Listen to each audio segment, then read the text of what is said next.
Hey, welcome back to the Tony Kinnett Cast here on the Daily Signal, nationally syndicated first on 93 WIBC.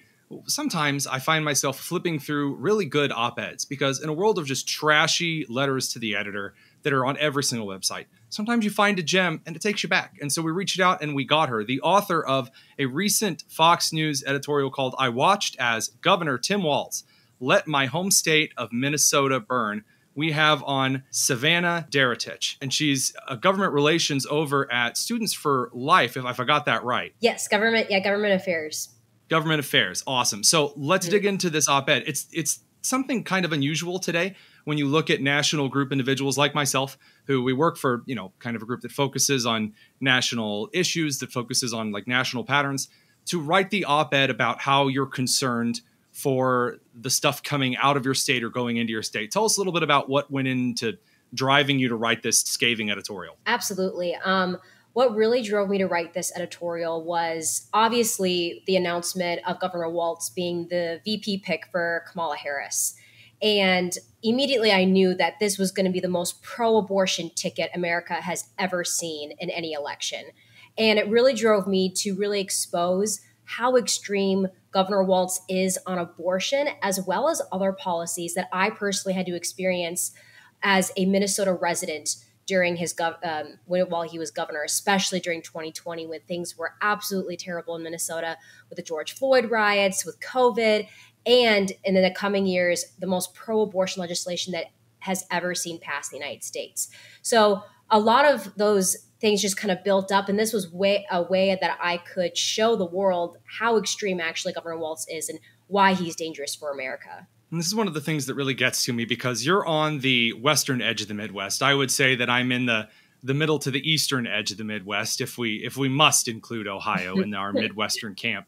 And it'll be a very cold day in hell before I include the Dakotas. They're Great Plains states and nothing. But for the Midwest, there's a lot of people talking for us right now that we should somehow be honored, that we should be flattered that they would pick fun sitcom dad, Tim Walz out here. I mean, he wore a camo hat once. I mean, isn't that good enough for you? And no one seems to ask questions about his leadership in Minnesota. And Minnesota is such a hotbed purple state that's drifting bluer by the moment. And this crazy environment around the Twin Cities. Obviously, we've talked a lot about the George Floyd riots. Go into a little bit of detail on why you labeled the abortion legislation, though, as so extreme beyond that it's abortion. Absolutely. In 2022, he passed what was called the PRO Act. And this act allows basically infanticide. It allows abortion all the way through the moment of birth if the woman decides that she wants to end the life of her own child. And even though it doesn't say explicitly, oh, you can kill the child after it's born, but it has no protections whatsoever in the legislation. I personally know pro-life Republican legislators in the Minnesota Senate and House who tried to add amendments to even just give medical care to these children if they survived an abortion through the moment of birth. And there's no protections. They were all vetoed by Democrats and therefore signed into law by the governor. And he said repeatedly how proud he was to be able to sign one of the most pro-abortion pieces of legislation in the United States. Stop. This is something that I think that we need to dig into right now because I've heard this conversation 500,000 times and always even on the right, the very terms that you've used. Let's go into detail about what this means. What does it actually mean for Republicans who just begged for there to be conditions that if a baby was born during an abortion, for them to be cared for? Allow me to explain. Let us say that the mother chose to take chemical abortion. So she chose to take a pill, she chose to take some kind of injection, and it forced her body to go into labor to expel the baby from her womb prematurely. The baby, if the poison didn't take, if the poison didn't fry its nervous system, if the poison didn't stop its heart, if the poison didn't nuke its liver, if the poison didn't basically liquefy the parts of its bones which were making red blood cells, the baby can survive. And by the way, you and I have spoken to people, at least if you're like a lot of other people at Students for Life, who have survived these procedures, who have grown up to be fine. They may even have a lasting scar or deformity from the forceps during the forced birth procedure.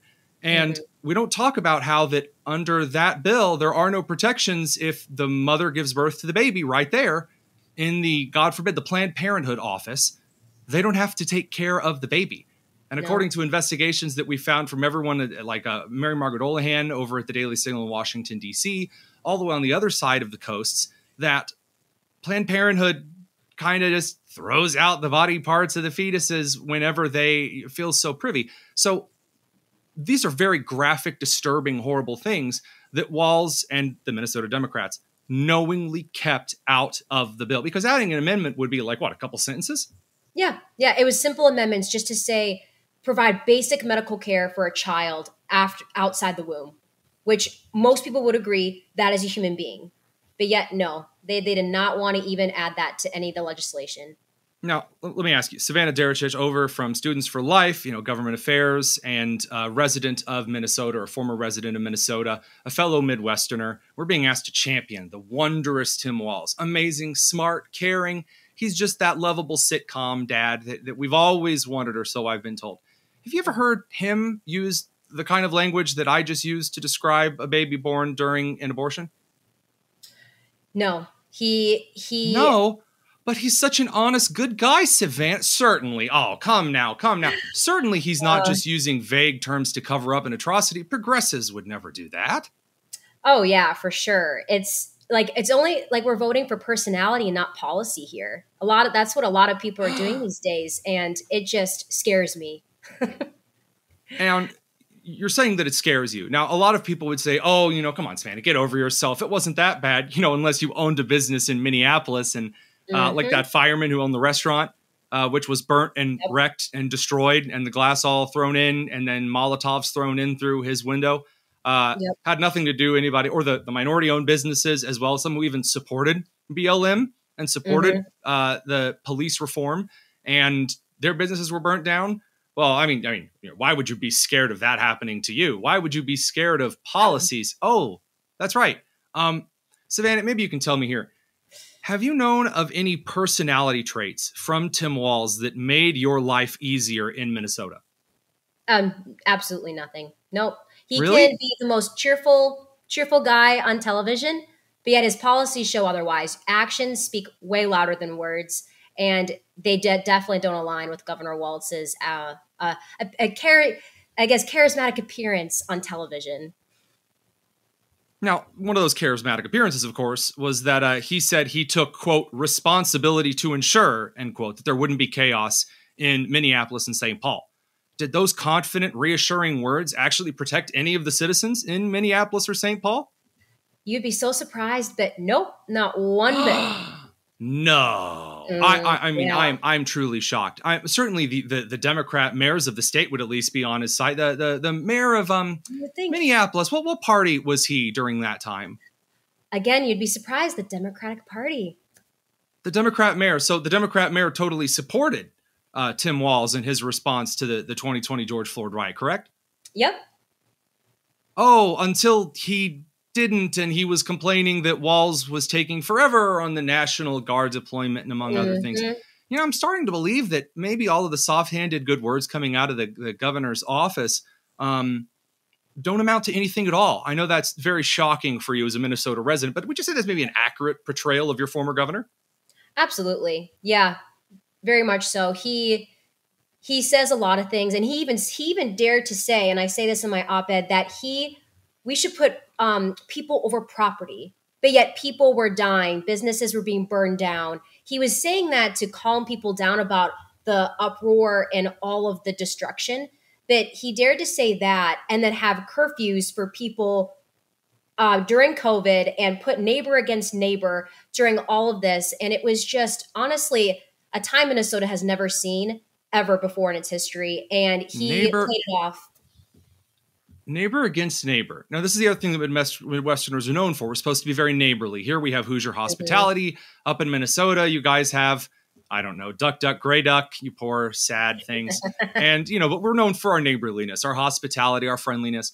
And for the leader of that state to pit neighbor against neighbor, I mean, I'm just saying, policy-wise, that's a pretty troubling record. At least any closing thoughts, anything you would leave out there as a voter, as a resident of Minnesota who survived the Walz regime?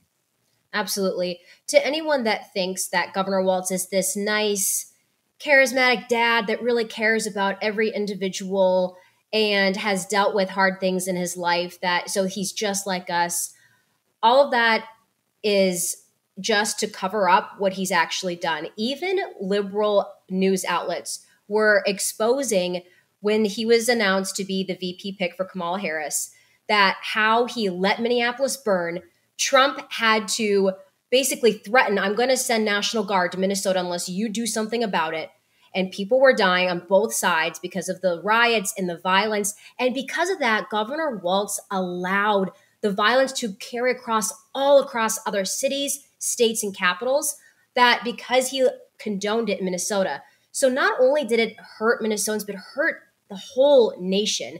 And people really need to realize what actually Governor Walz is responsible for. He is responsible for the whole culture change in the United States when it came to crime, violence going up. Now we need to have security at every pro-life event we go to because of the violence that was condoned in 2020, carried through to other political action, activism events, through other policies as well. So I think people really need to dig in and actually realize we're not voting on personality, we're voting on policy. And just because someone may look good on TV does not mean they have good policies that where they actually are going to affect us in positive ways. Very well said. Savanna Deretich, she is with Government Affairs over at Students for Life. Thank you very much for joining us. We'll be back in just a second. Don't go anywhere. This is the Tony Kinnett Cast on the Daily Signal, nationally syndicated, first on 93 WIBC.